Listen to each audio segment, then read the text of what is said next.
Ternyata rezeki itu kita dapatkan karena keyakinan kita kepada Allah Subhanahu wa taala.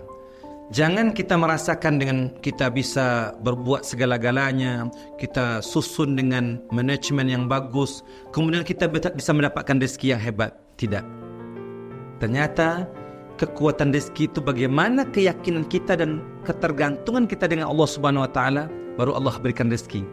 Makanya kata Nabi SAW dalam sebuah hadis, "Lau annakum tatawakkaluna 'ala Allah haqqa tawakkulih, la razaqakum kama yarzuqut tayr, yaghdu khimasan wa yarji'u bitanan."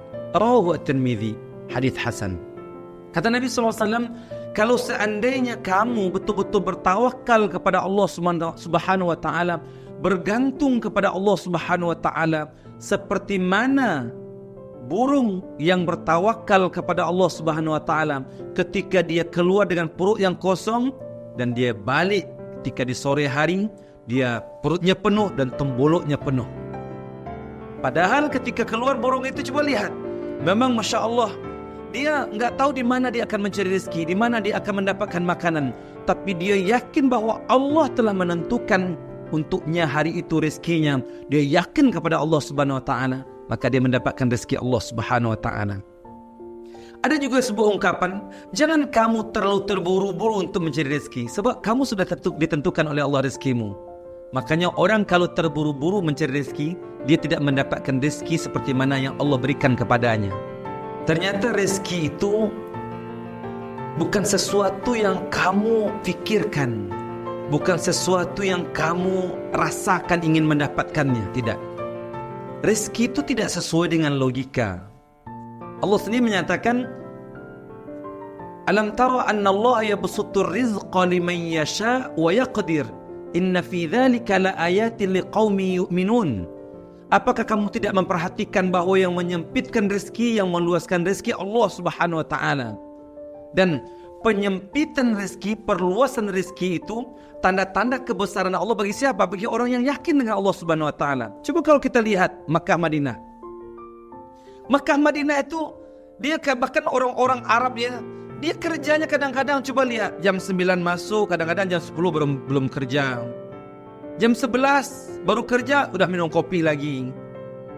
Habis itu makan siang. Habis makan siang maka kerja sedikit sudah pulang. Tapi rezeki coba lihat. Sebab apa?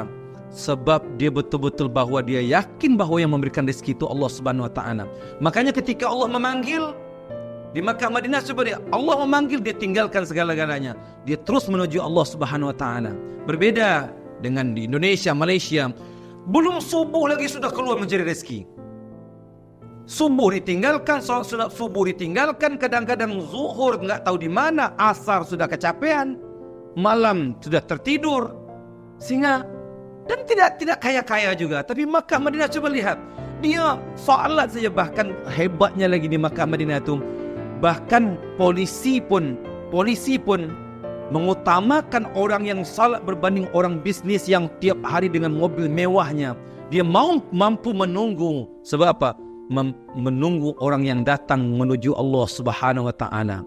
Makanya kalau sudah masuk waktu salat, tidak ada peluang untuk masuk ke haram atau masuk mobil atau bis ke haram. Sebab apa? Diutamakan orang-orang yang dahulu kepada Allah Subhanahu wa taala. Maka ada istilahnya dalam Al-Qur'an, fafirru ilallah, maka larilah kamu menuju Allah, jangan kamu lari daripada Allah Subhanahu wa taala. Coba bayangkan, dia ingin mendapatkan rezeki yang banyak, tapi tiba-tiba Allah dia tinggalkan. Salat subuh nggak ada, salat subuh apa lagi, salat zuhur sudah terlalaikan, salat asar, maghrib, isya sudah. Makanya rezeki itu yang memberikan rezeki, yang maha memberikan rezeki. Nama Allah huwar razaq, nama Allah huwal ghani, nama Allah huwal mughni. Nama Allah itu yang maha memberi rezeki, yang maha mengayakan, yang maha memperkayakan lagi. Jadi rezeki bukan sesuai dengan logika, tapi rezeki dengan keimanan kepada Allah Subhanahu wa taala. Rezeki itu tidak terkhusus kepada harta, anak-anak, tapi rezeki yang sebenarnya, rezeki yang dikatakan rezeki yang terbaik itu adalah apa? Kekayaan hati. itulah rezeki yang terbaik.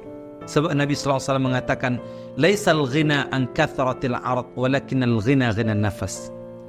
Maka ketika seseorang memiliki sahabat, tetangga yang baik, kadang-kadang walaupun duitnya tidak banyak, tapi dia punya sahabat yang hebat dengan dia.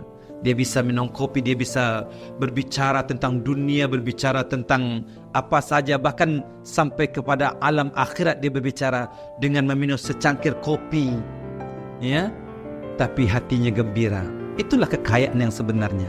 Dan ingat, Allah yang zilu ar-rahmah, inna lillahi mi'atu rahmah wa yanzilu ila dunya rahmatun wahidah. Allah memiliki 100 rahmat, dan Allah turunkan ke dunia ini hanya satu rahmat.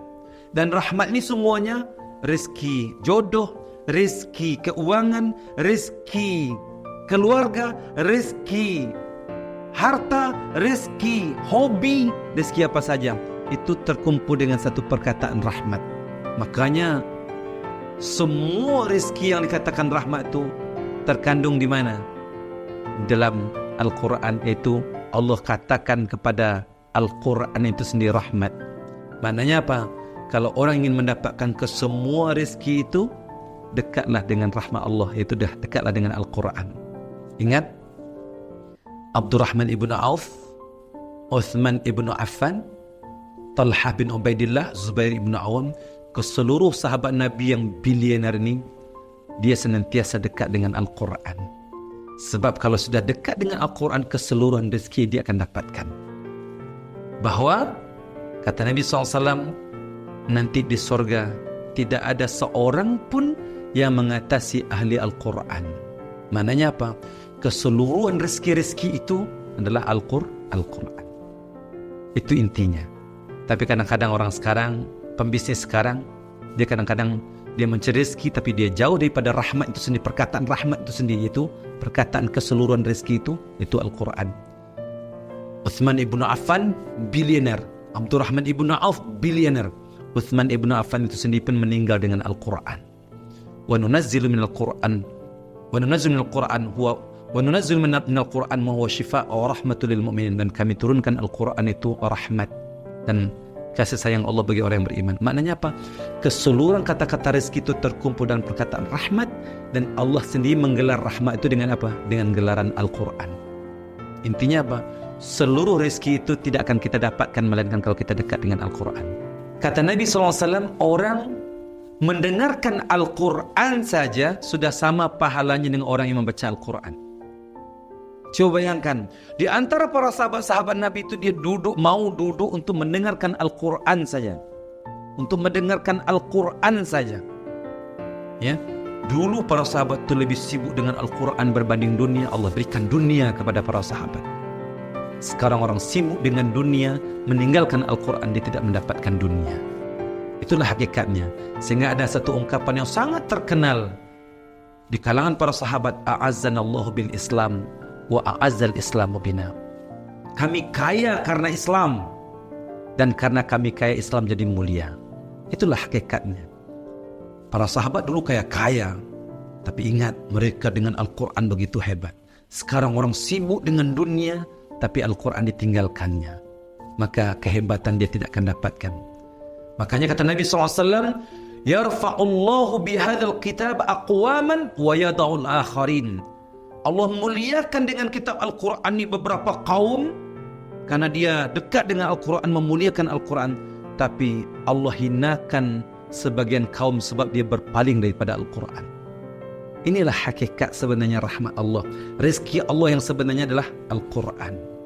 Ingat, hari, malam, bulan, dan waktu, siapapun orang yang senantiasa dekat bermuamalah dengan Al-Quran menjadi yang terbaik.